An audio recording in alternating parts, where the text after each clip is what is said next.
Bonsoir et bienvenue à vous en direct sur Public Sénat. Voici les titres du 22h ce soir. Le Parlement vote la poursuite de l'opération Sangaris en Centrafrique, mais les interrogations sont nombreuses. Le Premier ministre reconnaît des difficultés considérables sur le terrain malgré de réels progrès de l'intervention française. Alors qu'en est-il précisément? On en parle avec le grand reporter à l'Express Vincent Hugeux tout à l'heure. Le ministre de l'économie se veut rassurant. Pierre Moscovici affirme que la France tient sa trajectoire de réduction du déficit, mais Bruxelles n'est pas d'accord et redoute un dérapage bien au-delà de l'objectif de 3% en 2015. Pourquoi la Commission européenne mise-t-elle sur ce sombre scénario? Analyse notre chroniqueur Jean-Louis Gombaud tout à l'heure. Sacrifié ou perdu, c'est par ces mots que de nombreux jeunes qualifient leur génération. Seuls 25% des 18-25 ans estiment que leur vie sera meilleure que celle de leurs parents, contre 45% qui pensent le contraire. Sombre autoportrait d'une jeunesse qui a peur de l'avenir. On les appelle la génération Y. Enquête à suivre dans ce journal. Enfin, comme tous les mardis, c'est le duel des municipales avec ce soir le thème de l'environnement dans la campagne électorale. Aménagement du territoire, espace vert et transition énergétique. Débat à suivre tout à l'heure. Voilà pour le programme de votre 22h. Merci d'être en notre compagnie ce soir. Il y a de nombreuses interrogations et critiques de l'action de l'exécutif, mais le Parlement a voté la poursuite de l'opération Sangaris en Centrafrique. À l'Assemblée, la droite a dénoncé l'imprudence de François Hollande qui aurait, selon eux, sous-estimé l'ampleur de la tâche sur place. Au Sénat, le ministre des Affaires étrangères a défendu l'intervention française. On voit tout cela avec Flora Sauvage. L'intervention militaire française en Centrafrique devait être rapide. Finalement, elle sera plus longue que prévu. Députés et sénateurs se sont penchés cet après-midi sur la question de la prolongation de l'opération Sangaris. Un vote exigé par la Constitution lorsque la durée d'intervention excède 4 mois. Pour le gouvernement, il faut continuer l'opération déjà engagée. Nos efforts ont commencé à porter leurs fruits. L'embrasement généralisé qui menaçait a été évité. En matière humanitaire, la situation reste en effet extrêmement critique, avec, nous citons les chiffres comme ordre de grandeur, 250 000 réfugiés et 825 000 déplacés. À droite comme à gauche, la prolongation de l'intervention française fait consensus, même si sur les bancs de l'UMP, des critiques se font sentir. Notre vote ne nous dispense pas d'exprimer des regrets, de poser des questions et de formuler des recommandations. Était-il vraiment impossible d'éviter d'en arriver à cette violence généralisée? Les mises en garde, pourtant, n'avaient pas manqué. Sur les bancs socialistes, on affirme son soutien au gouvernement. Je vois les doutes qui commencent à se manifester. Mais quelle alternative proposent ceux qui émettent ces doutes et ces critiques? De quitter purement et simplement la Centrafrique? Personne n'y pense sérieusement. D'exiger le renfort de l'Europe? Il va arriver. De demander la création d'une OMP à l'ONU, elle est en cours. Quant à la durée de la prolongation de l'opération Sangaris, le gouvernement s'est bien gardé cette fois de fixer un terme. Et toujours dans l'actualité internationale, cette question aujourd'hui. Qui est Viktor Klitschko? 2,02 m, 114 kg, ancien boxeur et surtout étoile montante de l'opposition ukrainienne. Le champion a annoncé son intention de se présenter à l'élection présidentielle. Sur le ring, Viktor Klitschko ne connaît pas l'échec, mais c'est une toute autre partie qui va se jouer sur la scène politique. Son portrait par Jennifer Semet et Fabrice Cunet. Regardez. C'est l'homme fort de la place Maïdan. L'ex-champion de boxe Vitali Klitschko délaisse le ring pour les joutes politiques. Après une brillante carrière de boxeur, le sportif de 42 ans est à la tête depuis 2010 du parti Oudar. Coup de poing en ukrainien, la troisième force politique du pays. Avec ce mouvement populaire de Kiev, il a su s'imposer comme un des leaders de l'opposition grâce à un discours simple. Je ne me sens pas comme un révolutionnaire, mais je sens une grande responsabilité et les attentes que beaucoup de gens ont placées en moi. Je ne peux pas dire que c'est facile, c'est une grande responsabilité qui porte sur mes épaules. Après avoir lorgné par 2 fois sur la mairie de Kiev sans l'emporter, il est entré au Parlement en 2012. Sans surprise, cet ex-champion du monde vise officiellement la fonction présidentielle, comme il l'avait laissé entendre lors des manifestations. Je suis prêt à mettre en jeu ma réputation, mon nom. Je suis prêt à tout donner pour la paix. Hier, opposant de second plan, aujourd'hui interlocuteur privilégié de la diplomatie européenne. Avec cette popularité grandissante, Vitali Klitschko compte bien rester sur le devant de la scène politique. Un état de droit débarrassé de la corruption, une justice qui fonctionne, une économie assainie. Avec ses slogans, le candidat veut incarner l'ouverture vers l'Ouest. Et comme un symbole aujourd'hui, il a soutenu la demande de renvoi devant la Cour pénale internationale du président déchu, Viktor Yanukovych.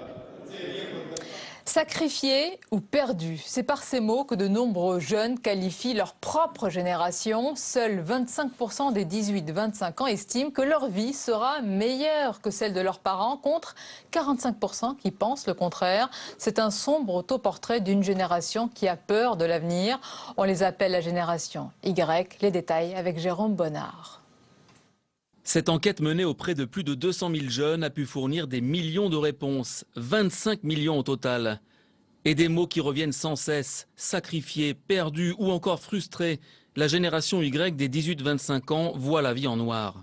Un tiers des 18-25 ans pensent que leur génération ne connaîtra que la crise. Les trois quarts estiment que la société ne leur donne pas les moyens de réussir. Au final, à peine un quart pense que leur vie sera meilleure que celle de leurs parents. Il faut dire qu'un jeune sur 4 est au chômage. L'enquête révèle ainsi une certaine rancœur envers les politiques. Rupture de confiance, corruption, là aussi les mots sont forts. De quoi en effet préoccuper les intéressés. C'est catastrophique, je crois que c'est peut-être le pire sondage que l'on pouvait avoir. Mais peut-être le plus inquiétant, c'est l'envie de révolte qui ressort de cette enquête. 61% des jeunes seraient prêts à refaire mai 68. Mai 68, c'était une jeunesse qui s'ennuyait, mais c'est une jeunesse qui croyait en son avenir. Là, on parle de révolte, mais une révolte triste, une révolte de colère, une révolte qui gronde. Et moi, ça me préoccupe vraiment. Je crois que c'est le sondage peut-être qui me préoccupe le plus. Une note d'espoir tout de même, la famille qui apparaît plus que jamais comme une valeur refuge. Une grande majorité des jeunes considèrent leur relation avec les parents comme bonne. Dans l'actualité aujourd'hui, la quasi-totalité des députés UMP ont quitté l'hémicycle en pleine séance de questions au gouvernement, furieux d'une attaque de Manuel Valls contre leur collègue Claude Goasguen. S'exprimant sur les violences survenues à Nantes, le ministre de l'Intérieur lui a lancé « Monsieur Goasguen, vous en venez, vous, de l'extrême droite », provoquant ainsi une bronca à droite. On écoute. Monsieur Goasguen, vous en venez, vous, de l'extrême droite. Vous savez ce qu'il en est. Nous, nous ne sommes complaisants avec personne. Vous, vous êtes complaisants. Et nous, nous créons. Les choses sont claires avec nous.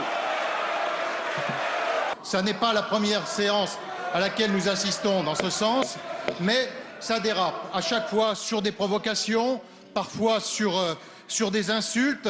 Mais là, on a passé un cap supplémentaire. S'il vous plaît. Avec un ministre de l'Intérieur qui perd totalement son sang-froid. Et ça n'est pas la première fois. Voilà, et suite à ces propos, l'UMP a annoncé son intention de boycotter la prochaine séance des questions au gouvernement. Ce sera donc mercredi, demain. Autre sujet ce soir, et c'est une déconvenue pour le gouvernement français. Bruxelles ne croit pas à l'objectif de réduction du déficit à 3% en 2015. Les réformes engagées par la France ne seraient pas suffisantes, mais pour le ministre de l'économie, c'est sans compter sur les mesures engagées comme le pacte de responsabilité. On écoute sur ce sujet Pierre Moscovici. Je maintiens le cap de notre trajectoire de finances publiques, les engagements que nous avons pris, et nous aurons ensuite d'autres étapes à franchir. Je pense au pacte de responsabilité qui devrait être présenté vers la mi-avril. La Commission européenne a fait une évaluation qui est à politique constante et qui ne tient pas compte, par définition, des mesures que nous pourrons prendre, par exemple, dans le cadre du pacte de responsabilité. Donc c'est dans une approche constructive et sereine que je poursuivrai la discussion avec la Commission européenne. Et on en parle avec notre chroniqueur Jean-Louis Gombault. Bonsoir Jean-Louis. Bonsoir Sonia. Est-ce que c'est un avertissement encore sur le déficit? C'est le deuxième. Et c'est un avertissement sérieux. Alors d'abord, rappelons quand même qu'il y a une bonne nouvelle dans le rapport dit d'hiver de la Commission européenne, c'est qu'elle avalise le fait qu'en 2014, la France fera une croissance de 1%. Donc nos problèmes, par rapport aux prévisions officielles du gouvernement, ne viendront donc pas de la croissance. Ils viendront quelque chose d'autre. Alors, les mauvaises nouvelles, eh bien, après ce dessert un peu quand même maigrelet, 1% de croissance, vient la soupe à la grimace, et la Commission de Bruxelles nous le donne en 2 louches. Première louche, je ne crois pas, nous ne croyons pas à vos prévisions de déficit pour l'année 2014 et 2015. Non seulement ça, mais nous y croyons encore moins qu'au printemps dernier, quand on avait vu avec vous le bilan global de vos prévisions pour l'année prochaine. Elle nous dit la chose suivante. Vous nous dites que cette année, vous allez faire 3,9% de déficit. Non, vous ferez 4,1%. Vous nous dites que l'année prochaine, vous allez faire 2,9% comme c'était convenu au départ de déficit. Non, vous ferez 4,1%. Ça veut dire quoi concrètement? Ça veut dire qu'en 2013, pour remplir vos objectifs, il vous manquait 4 milliards d'euros. En 2014, pour remplir vos objectifs, il vous manquera 10 milliards d'euros. En 2015, pour remplir vos objectifs, il vous manquera 20 milliards d'euros. Donc au fur et à mesure que le temps passe, vos problèmes, eh bien, ils se compliquent. Mais Jean-Louis, Pierre Moscovici, on l'a entendu, affirme que cette prévision de Bruxelles elle ne tient pas compte des mesures engagées par le gouvernement, comme ce fameux pacte de responsabilité dont on parle beaucoup. Effectivement, elle n'en tient pas compte, mais la Commission de Bruxelles répond, oui, mais attendez, vous nous dites que vous allez faire telle ou telle économie, et en réalité, ce que vous nous présentez est totalement flou. Vous n'avez pas de dépenses, d'économie de dépenses concrètes à nous présenter. Alors le problème de M. Moscovici est double. C'est que, et ce n'est pas le premier, depuis des années, même avant le quinquennat de M. Hollande, les Français n'ont jamais rempli leurs engagements. Et maintenant, il y a un petit peu, si vous voulez, trop c'est trop. Et donc les critiques vont devenir de plus en plus acerbes. Et ce qui pend au nez des Français, c'est que nous devrons peut-être, si nous ne remplissons pas une fois encore un déficit, payer ces fameuses amendes qui sont payées qui sont prévues dans les traités, ce qui est une humiliation extrêmement grave. Et aujourd'hui, à l'Assemblée nationale, un député s'est levé. En réalité, M. Moscovici, vous négociez un nouveau sursis, ce qu'il a nié. Oui. Deuxième problème de M. Moscovici, c'est que la Commission de Bruxelles n'est pas seule à dire cela. La Cour des comptes, il y a 15 jours à peine, a exactement publié les mêmes prévisions de la Commission de Bruxelles, la Cour des comptes française. Et elle a stipulé il n'existe plus aucune marge de main-d'œuvre à la France pour faire face à des dépenses imprévues. Eh bien, l'une des dépenses imprévues, c'est par exemple ce conflit en Centrafrique, 600 millions d'euros pour 2014, que sans doute nous n'avons pas. Et justement, on va en parler de ce conflit. Merci beaucoup Jean-Louis Gombault pour votre analyse. La suite du 22h, et je vous le disais en début de ce journal, le Parlement a donc voté la poursuite de l'opération Sangaris en Centrafrique, mais les interrogations sont nombreuses. Le Premier ministre reconnaît des difficultés considérables sur le terrain, malgré de réels progrès de l'intervention française. On écoute sur ce sujet Jean-Marc Ayrault qui a défendu le bilan de cette opération devant l'Assemblée nationale. L'Union européenne a décidé d'engager directement des troupes sur le terrain et dans les prochains jours, un premier échelon devrait arriver sur le terrain. À ce jour, une dizaine de partenaires européens ont fait part de leur intention d'y contribuer.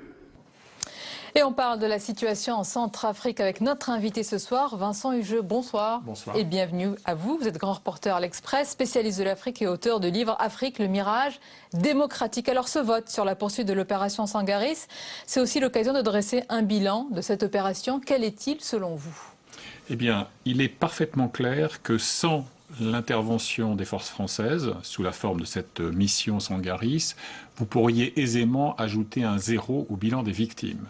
Donc, indéniablement, le déploiement français et le déploiement connexe des forces de la MISCA, la Mission internationale de soutien à la Centrafrique, donc sous étendard panafricain, ont limité la casse, limité les dégâts, en dépit de tous les griefs opérationnels, tactiques, stratégiques que l'on peut émettre à bon droit.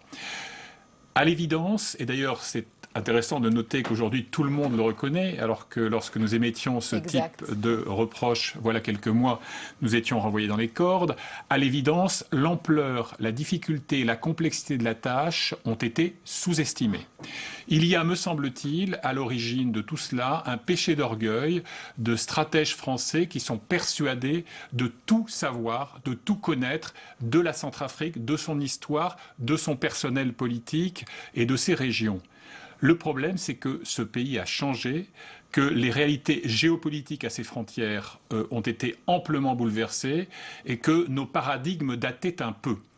La France n'avait pas le choix d'y aller ou pas, pour des raisons symboliques, historiques et politiques. N'oublions pas que Paris a été le grand marionnettiste de la destinée de la République centrafricaine depuis son indépendance formelle en 1960. Il n'est que de rappeler la complaisance coupable avec laquelle la France giscardienne avait cautionné l'immense pantalonnade que fut le couronnement de Sa Majesté impériale Bokassa Ier. Lorsque celui-ci eut cessé de plaire, on l'a viré comme un domestique pour placer sur son trône républicain pour le coup, quelqu'un qui venait d'un transal français, qui d'ailleurs était tétanisé par la peur. Donc je veux dire, la France n'avait pas le choix d'y aller ou pas. Je reviens sur votre mot péché d'orgueil. Est-ce que notre faute aussi originelle, c'est d'avoir cru qu'une action coup de poing aurait fait fuir les gangs armés affiliés à la Seleka? Est-ce qu'on n'a pas voulu voir, on a ignoré la confessionnalisation du conflit justement, l'ampleur des exactions et l'intensité de la haine, ce cycle de la vengeance? Est-ce qu'on l'a ignoré? Il a été là aussi, à mon sens, mésestimé. François Hollande aurait dû apprendre, après le précédent malien, qu'il est toujours extraordinairement imprudent de fixer un calendrier et des échéances. C'est le syndrome du fût du canon, référence au fameux sketch de Fernand Reynaud, un certain temps. On ne sait pas quand ce type d'opération sera considéré comme bouclé. Et oui, vous avez parfaitement raison, dans les facteurs de sous-estimation de l'intensité et de l'ampleur du conflit, il y a cette dimension de la haine communautaire, en partie confessionnelle, évidemment, comme toujours dans ces cas-là, amplement instrumentalisée par des acteurs de part et d'autre, désireux avant tout de s'assurer un pouvoir, une emprise, mais également des rentes de situation. N'oublions pas que même si la RCA, la République centrafricaine, est un pays les plus pauvres du monde, il y a des ressources, notamment minières, en or, en diamant, et sans doute demain en hydrocarbures, dans l'Est et le Nord-Est du pays. Et donc, vous avez objectivement des acteurs qui ont intérêt à cristalliser ce type de ressentiment. Et quand on se souvient, là encore, de l'ampleur des exactions commises par la rébellion dite Seleka, qui 10 mois durant a semé la mort et la terreur en République centrafricaine, on ne justifie pas, mais on peut expliquer ou éclairer cette sorte d'appétit de vengeance qui prend une tournure assez souvent barbare. J'en ai encore été le témoin il y a quelques jours sur place. Vous étiez sur place. Et, bien sûr, j'ai séjourné à 3 reprises, à l'automne dernier, en janvier-février et de nouveau à la mi-février. Et vous savez, c'est assez simple au fond. Lorsque l'on évoque l'ampleur du déploiement français et son insuffisance, moi ça fait des semaines, avec d'autres, des mois, que là aussi j'estime qu'il manque un zéro aux effectifs. Pourquoi? Pour une raison très simple. Ce sont de 2000 hommes sur place pour le moment. 2000 Français, grâce à un renfort de 400, totalement insuffisant, 6000 Africains au sein de la MISCA, sous cet Andada. 800 forces et on annonce 800, peut-être 1000 Européens. Ouais. Mais très honnêtement, ça ne changera pas la nature du rapport de force. Pourquoi? On a voulu croire que Bangui serait pacifié. C'est faux. Il y a encore des quartiers aujourd'hui qui sont le théâtre d'assassinats et de micro-massacres, si j'ose dire. Bon, et en plus, on parlait en Yougoslavie de la paix des cimetières, on pourrait parler ici, dans certains cas, de la paix des déserts. S'il y a moins d'exactions, c'est aussi qu'il y a moins de musulmans, lesquels musulmans ont été chassés, notamment des quartiers qu'ils occupaient dans Bangui. Mais Bangui, ce n'est qu'au fond la capitale, certes, mais un épiphénomène. Ce qui se joue en province et capitale. Prenez simplement... Vous y étiez? Vous avez pris la route pour aller en province? Bien sûr, moi j'ai sillonné notamment le nord-ouest de la RCA pendant 2 semaines. Et ce que l'on voit, c'est par exemple... dans une petite mission catholique d'une ville à 300 km au nord-ouest de Bangui, vous avez quelques centaines de musulmans qui sont accueillis et protégés. Mais protégés par quoi? Si vous n'avez ni la Sangaris, ni les forces africaines de la MISCA, protégés par un très maigre grillage qui peut être enfoncé par une bande d'anti-balaka, donc de miliciens dits chrétiens. J'ai rarement vu aussi peu de christianisme à l'œuvre, mais peu importe, c'est une comédie de langage, qui, de retour de corvée de bois, après avoir mis à feu et à sang un village réputé complaisant envers les ex-rebelles Séléka revient dessus. Et les protecteurs, les curés, les prêtres que vous voyez sont évidemment terrorisés à l'idée que l'absence totale de force. Alors que, honnêtement, vous n'avez pas besoin de déployer 400 hommes. Vous avez un petit contingent de 15 ou 20 sangaristes plus MISCA placés au bon endroit, au bon moment. C'est suffisamment dissuasif du fait du rapport de force. Vous l'avez vu, et les militaires sur place ne savent pas quoi faire. Les militaires, ils ont conscience de cela. Le problème, c'est qu'ils n'ont pas les moyens en effectif pour justement projeter des micro-contingents qui iraient dans les dizaines, les centaines de foyers de tension potentiels. Accru évidemment par les mouvements de population, parce que vous avez des musulmans qui essayent de rejoindre le Tchad ou le Cameroun, où certains d'ailleurs n'ont aucune attache historique ou familiale. Vous avez les anti-Balaka qui n'en finissent plus de courir après cet appétit de vengeance dont je parlais tout à l'heure. Et donc, il faudrait pouvoir projeter beaucoup plus de force sur tout le territoire de la République centrafricaine. Des forces, et puis il y a la question du temps. L'exécutif se garde bien, Jean-Marc Ayrault, de fixer un délai à cette intervention. La présidente centrafricaine, Catherine Samba-Panza, a appelé un maintien des forces françaises jusqu'aux prochaines élections, c'est-à-dire 2015, c'est envisageable? Là encore, les élections, on connaît par cœur, on l'a vu au Mali aussi, cette sorte d'obsession calendaire qui fait que le jour où il y aura des élections justes, transparentes et équitables, on pourra considérer que la mission est terminée. Mais je veux dire, c'est une chimère. Comment voulez-vous organiser des élections crédibles dans un pays où vous avez des dizaines, voire des centaines de milliers de citoyens qui sont ou partis ou sur les routes, et dans un pays où vous n'avez plus un registre d'état civil qui tient debout parce qu'ils ont été détruits, incendiés dans les saccages et les pillages. Je vois bien quel est l'objectif de Paris, fixer précisément une sorte d'échéance qui justifierait le... Mais en réalité, aussi pour l'opinion publique, ça ne tient pas la route. On nous avait dit, une action rapide, précise, concise dans le temps. On a une présidente de transition, par ailleurs femme de poigne et femme courageuse, mais au vu de ce qu'est la situation de village en village, tout ça c'est un hologramme, c'est une fiction.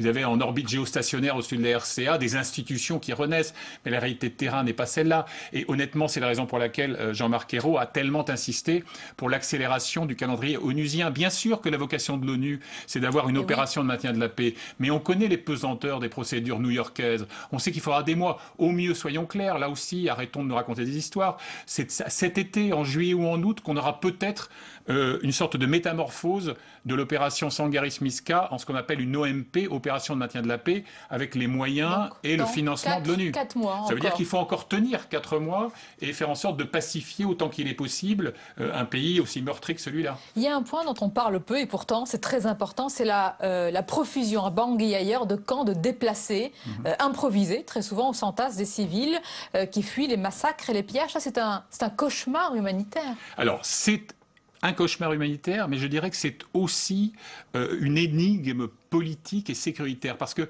ne croyez pas que vous avez des camps de déplacés ou de réfugiés chimiquement purs, ou simplement des gens qui sont à la dérive, qui sont des naufragés urbains, qui viennent trouver, bon gré mal gré, un peu de vivres ou de soins. Vous avez aussi dans ces camps des reconstitutions, je dirais, militantes. Et par exemple, il y a un camp où il y a entre 100 et 120 000 déplacés, mais qui jouxte la base française de l'aéroport Mpoko de Bangui.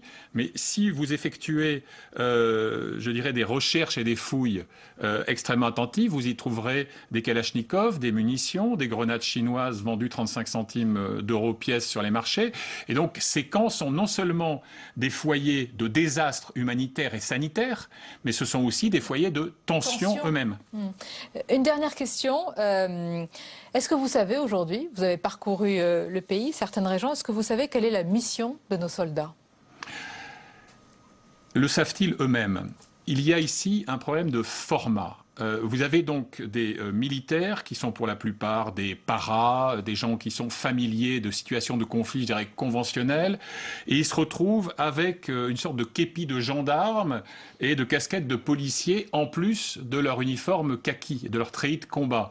Donc il y a un problème d'adaptation de l'outil, et je ne mets pas là en cause du tout l'abnégation ou le sérieux des militaires et de ceux qui les commandent, mais simplement on leur demande de faire ce pourquoi ils n'ont pas nécessairement été formés. En réalité, aujourd'hui, ceux dont la République centrafricaine aurait besoin, par rapport aussi à la criminalisation de ces groupes des deux côtés, côté Séléka, côté anti-Balaka, il faudrait des super gendarmes, au sens des gendarmes qui seraient équipés d'armements suffisamment dissuasifs, et non pas seulement des militaires qui ont peut-être une tradition et une culture qui n'est pas parfaitement adéquate à cette situation dont ils découvrent eux-mêmes la complexité au jour le jour. Bien sûr. Merci beaucoup, Vincent Hugeux. Vous allez retourner en Centrafrique ? On aura l'occasion donc d'en reparler ensemble. Merci à vous, merci d'avoir été notre invité. La suite du 22h à présent, et comme tous les jours, eh bien, cette semaine, on se rend au Salon de l'Agriculture et coup de projecteur sur une agriculture, vous allez le voir, respectueuse de l'environnement tout en conservant bien sûr sa compétitivité. C'est en tous les cas l'objectif du gouvernement et pour cela, les agriculteurs peuvent miser sur des technologies toujours plus innovantes. Regardez ce reportage de Samia Dechir. Ce genre de mastodonte fait désormais partie du paysage agricole. 5% des exploitants utilisent aujourd'hui des technologies embarquées à bord de leurs machines. GPS, cartographie satellite, autant d'outils qui ne permettent pas seulement un meilleur rendement, mais peuvent aussi rendre les pratiques plus écologiques, car moins gourmandes en pesticides. Ce prototype de robot, par exemple, développé par l'Institut national de recherche agronomique, pourrait permettre de réduire la consommation d'herbicides de moitié sur une parcelle. Il est guidé par GPS. Il va passer entre les rangs de culture et l'idée c'est qu'il va uniquement pulvériser un produit de désherbage là où il va détecter des mauvaises herbes. Moins de pesticides et moins d'engrais comme l'azote, c'est aussi ce que permettent les drones civils. Plus efficaces que le satellite, ils survolent les parcelles pour les cartographier. La cartographie va me donner dans un seul champ l'endroit où la plante a moins besoin d'azote et d'autres endroits dans la parcelle où le blé a besoin de plus d'azote. Au final, sur l'intervention, je vais économiser environ 10% d'azote. Mais ces nouvelles technologies, efficaces sur plusieurs centaines d'hectares, sont faites pour un certain modèle d'agriculture intensive. Moi j'ai une petite exploitation de 20 hectares sur une agriculture conventionnelle et une partie en bio, notamment sur la variété Juliette.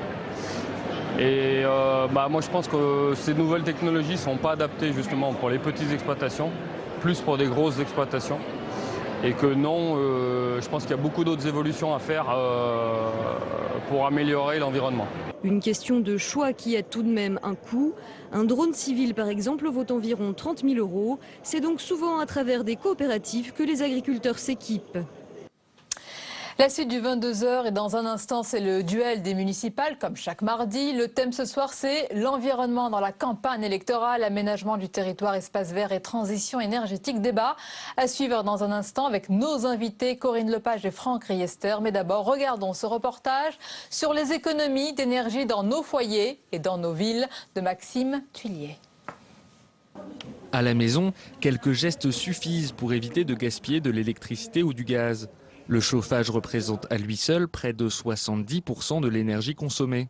Pour faire des économies d'énergie chez soi, d'abord on peut essayer de garder une température qui est optimale dans toutes les pièces. Quand on sort pendant une longue période ou quand on n'est pas là, baisser son thermostat, baisser la température, ça fait faire beaucoup d'économies d'énergie. D'autres gestes peuvent nous aider à réduire nos consommations d'énergie, comme éteindre ses appareils électroniques en veille ou couper l'eau lorsque l'on fait la vaisselle. Avec la hausse du coût de l'énergie, les collectivités locales surveillent elles aussi leurs dépenses. À Vanves, le maire a réhabilité les combles de l'école Gambetta. Résultat, le bâtiment a vu sa facture de gaz baisser de 30% sur un an. Autre mesure, la création de toits végétalisés. L'herbe absorbe l'eau de pluie, ce qui désengorge les égouts et réduit les coûts d'entretien. Ces toitures permettent également de mieux isoler les bâtiments et donc de consommer moins. Avec tous les travaux qu'on a fait cet été, donc les changements de chaudière, la rénovation de l'éclairage de certains sites. Alors pour le gaz, on a réussi à faire 7% d'économie d'énergie entre 2012 et 2013. À Vanves, le maire multiplie les travaux de réhabilitation. Objectif, diminuer de 12% la consommation d'énergie d'ici à 2017. Le duel des municipales du 22h avec l'environnement au cœur des élections. On en parle avec nos invités ce soir. Corinne Lepage, bonsoir. Bonsoir. Et bienvenue à vous. Vous êtes députée européenne et ancienne ministre de l'Environnement. Avec nous également Franck Riester, bonsoir. Bienvenue, député UMP de Seine-et-Marne.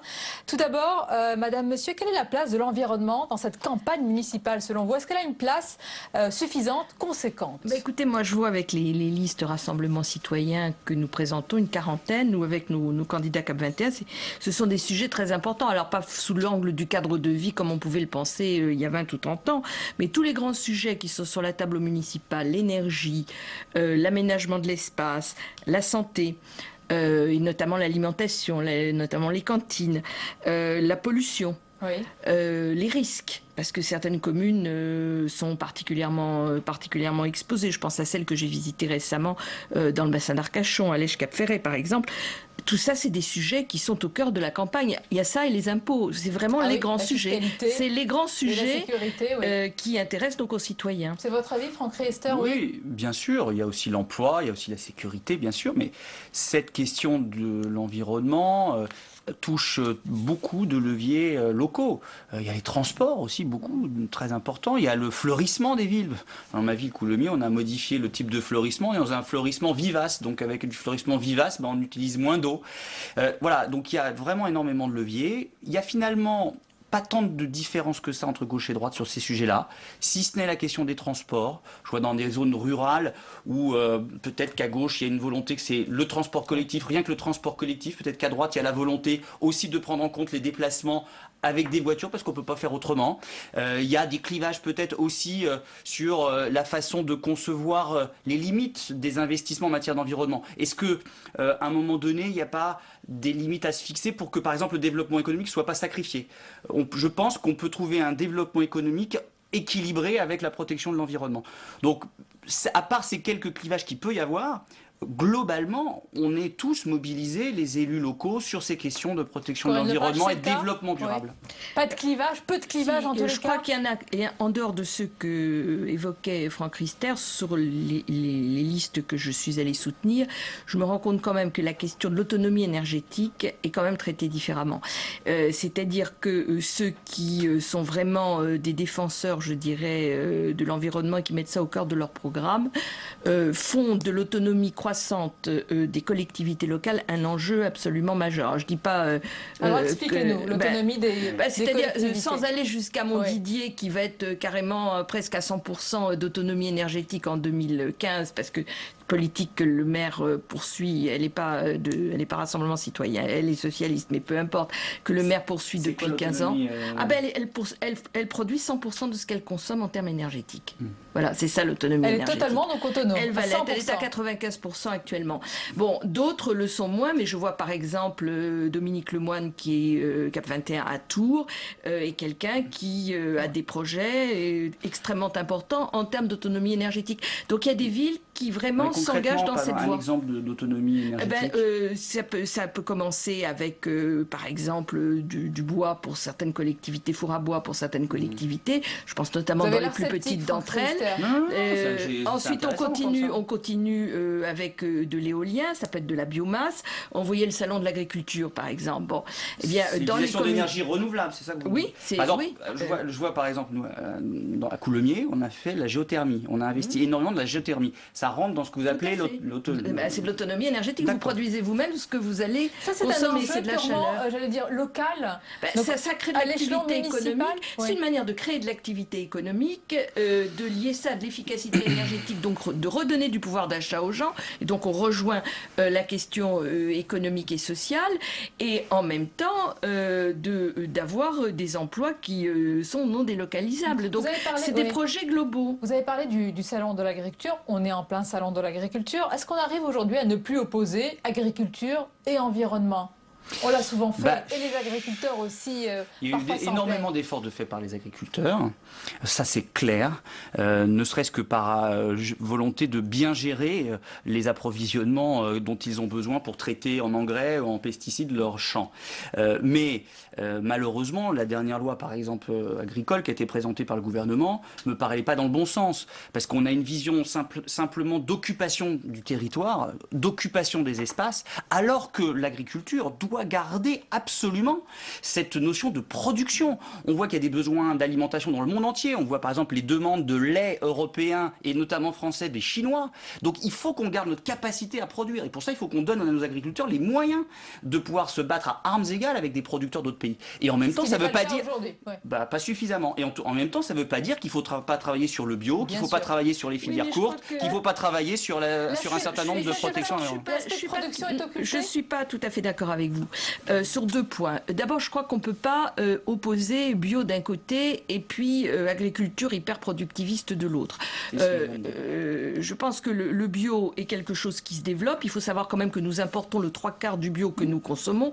Ça veut dire qu'on est en sous-production massive. Vous montriez un exemple tout à l'heure très intéressant de ce qu'on appelle c'est presque de l'agroécologie d'ailleurs. En tout cas de l'agriculture à haute intensité écologique. C'est ce que fait la coopérative que vous avez montrée, qui est la coopérative Terrena. Je suis allée visiter cela. C'est effectivement très efficace. Et moi, je pense qu'il faut avoir une conception de la production sur la durée et que l'utilisation massive des intrants à laquelle nous procédons, non seulement nous pose des problèmes croissants d'eau, mais par-dessus le marché fait mourir nos sols. Donc si on a une vocation agricole qui est la nôtre sur le long terme, il est clair qu'il faut réduire cela.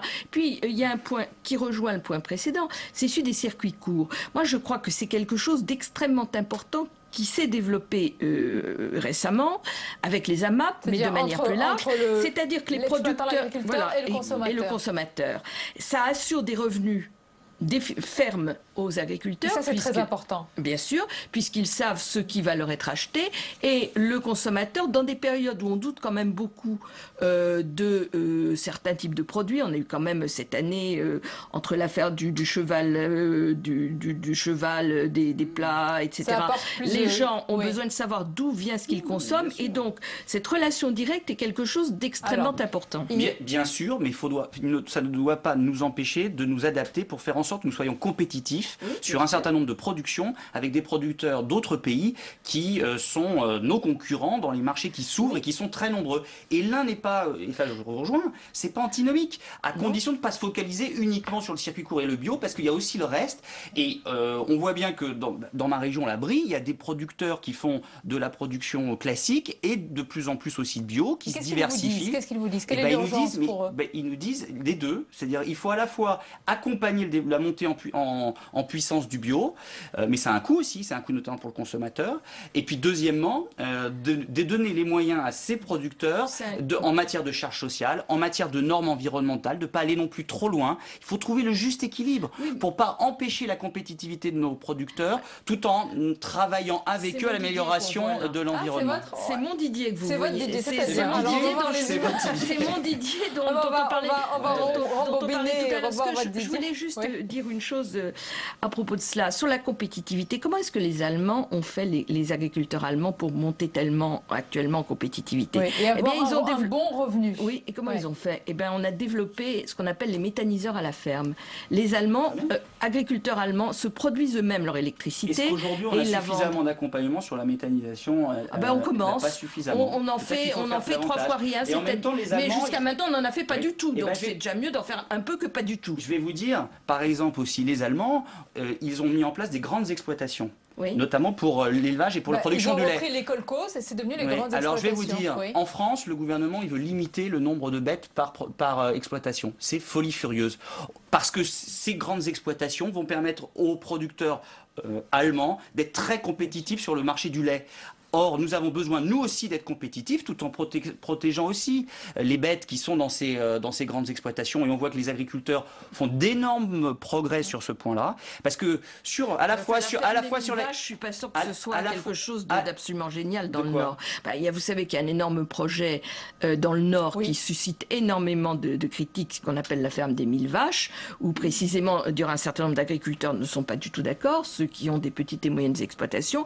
Et d'autre part, moi, je suis pas du tout persuadé que l'avenir soit précisément des kolkhozes. Mais c'est pas que ça. Mais ça doit être aussi ça. Parce que sinon, les marchés vont être pris par d'autres concurrents. Sur ce plan-là, ils nous ont supplantés au niveau des exportations. C'est vrai, mais aussi parce qu'ils ont des revenus beaucoup plus importants liés à des activités annexes dont on a privé nous, nos agriculteurs. Faisons les deux, ne mobilisons pas notre énergie que sur un pan. Alors, il y a les sujets sur lesquels vous êtes d'accord, et puis il y a les sujets tabous. Le gaz de schiste pourrait jouer ou pas les troubles faits lors de ces élections, mais le gouvernement fait bien attention à repousser le sujet et les différents rapports sur ce sujet après les municipales. C'est un peu d'hypocrisie, ça. Bah, écoutez, d'abord, je ne suis pas sûre qu'il y ait beaucoup d'élus en campagne qui a envie de soutenir des projets de gaz de schiste. Moi, si on m'en montre, pour le moment, non. Je suis contente d'aller les rencontrer. Hein, parce que peut-être que sur certaines tribunes, il y a des gens très allants, mais sur le terrain, là où il y a du gaz de schiste, les populations n'en veulent pas. Et que ce soit en France, comment vous le savez, que ce soit... Comment je le sais? Parce que je les ai rencontrés. Oui, ma faveur. Pardonnez-moi. Vous les représentez pas tous, pardonnez-moi. Je prétends pas les représenter. Vous me posez une question, je vous réponds. Je vous dis, dans la campagne, est-ce que vous avez vu beaucoup de maires en campagne qui viennent vous dire c'est génial, on va faire du gaz de schiste dans notre commune? Ben moi, j'en ai rencontré aucun. Ben, il y en a peut-être, mais ils sont franchement vrai, je peux pas être en désaccord. Voyez, même sur ce sujet-là, je peux pas être en désaccord avec Mme Lepage, parce que c'est vrai que les tenants qui sont favorables au gaz de schiste en disant oh il faut y aller, le gaz de schiste, il faut faire comme aux États-Unis, il n'y a pas de problème, on y va. En général, c'est pas des élus où il y a du gaz de schiste ou de l'huile de schiste. Moi, je suis élu de Seine-et-Marne, où on a des forages potentiels d'huile de schiste. Je peux vous assurer qu'avec Christian Jacob, avec les élus du territoire, parce qu'on était en contact permanent avec non seulement les associations, mais les citoyens, et on est rentré à fond dans ce dossier-là, on s'est mobilisé pour qu'il y ait la loi de 2011 qui a interdit la fracturation hydraulique, c'est-à-dire la technique. Vous n'êtes pas sur la même ligne que votre parti. Mais bien sûr que si. Attendez, c'est l'UMP. Attendez, c'est l'UMP. Attendez, c'est clair. L'UMP est le parti qui a interdit la fracturation hydraulique dans notre pays. Mais aujourd'hui, il y a des nuances dans le parti. Aujourd'hui, il y a des nuances. Non, mais attendez, il y a des nuances à gauche comme à droite. Et comme à gauche comme à droite, ceux qui ont des nuances, ce sont en général pas des élus de ces territoires-là. Et qui donc n'ont pas forcément été. Non, mais qui n'ont pas forcément été jusqu'au bout de la réflexion. Et on est obligé d'y aller quand on est confronté à un puits qui est en train de s'installer sur son territoire. On sait qu'un rapport sur les techniques dites propres d'extraction de gaz sera rendu public après les municipales. Il va y avoir ce rapport. Il va venir sur la table du président de la République. Il y a aussi des poissons volants, vous savez, il y a aussi des poissons volants, c'est pas la loi du genre. Je veux dire par là que les techniques de fracturation propre, il va falloir nous expliquer ce que c'est. Si c'est d'utiliser le propane, qui est un gaz qui rejette à peu près 20 000 fois plus de gaz à effet de serre qu'une tonne de CO2, je suis pas sûre que ce soit une très bonne idée. Voilà. Donc, il va falloir voir de quoi on parle. Et de toute façon, je vous rappelle quand même que la France va organiser la conférence de Paris en 2015. Très grand événement. Dont on veut faire quelque chose d'important. J'espère que ce sera une réussite. Et donc, ce serait un message contradictoire avec la réouverture du débat sur le gaz de schiste. D'aller chercher de nouveaux hydrocarbures pour ajouter encore un peu plus de CO2 comme si on n'en avait pas assez. Je suis pas sûre que ce soit génial. Le président y pense. Lors de son dernier voyage aux États-Unis, il a pris beaucoup d'informations sur ce sujet. Oui, en revanche, moi là j'ai peut-être une nuance avec Mme Lepage, c'est que moi j'estime qu'à partir du moment où on a une technique qui serait plus propre, voire une technique propre, pourquoi pas aller chercher cet hydrocarbure si on en a besoin. Ce qui n'empêche pas, pour autant, de travailler à des énergies renouvelables, je vous parlais de la géothermie tout à l'heure, ou de continuer, parce que je pense qu'il ne faut surtout pas qu'on se passe de ça, à continuer à être très présent dans le nucléaire, qui est une énergie qui évite qu'il y ait des émissions de gaz à effet de serre, contrairement aux hydrocarbures. Donc je pense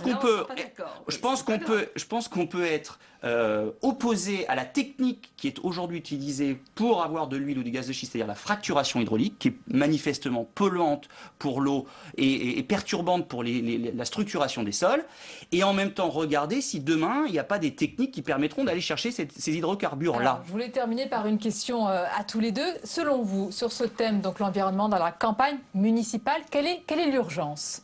Selon vous, Corinne Lepage, un échelon local, pour ceux qui nous écoutent, pour leur ville. Moi, je dirais que c'est deux choses. La première, c'est la question de repenser toute la construction de la ville à partir des questions énergétiques, et je défends la troisième révolution industrielle. C'est ce que soutiennent les listes de Rennes, de Toulouse, d'Angers, de Pessac que nous présentons, par exemple. Et puis, d'autre part, c'est la question de la santé et de l'alimentation. Je pense que c'est quelque chose de tout à fait majeur. Oui, sur les questions de chauffage et les questions aussi d'eau. Je crois qu'un des grands enjeux demain, ça va être la gestion de l'eau, que ce soit en termes d'adduction d'eau, l'eau potable, qualité de l'eau et le prix de l'eau, et aussi l'assainissement. Qu'est-ce qu'on fait des eaux usées? Ce sont donc des questions extrêmement concrètes. Merci beaucoup d'avoir été nos invités. Merci Franck Riester et Corinne Lepage. On arrive à la fin de ce journal. Merci de nous avoir suivis. Tout de suite, l'émission politique preuve par 3. Belle et douce nuit à vous. À demain, 22h, avec plaisir.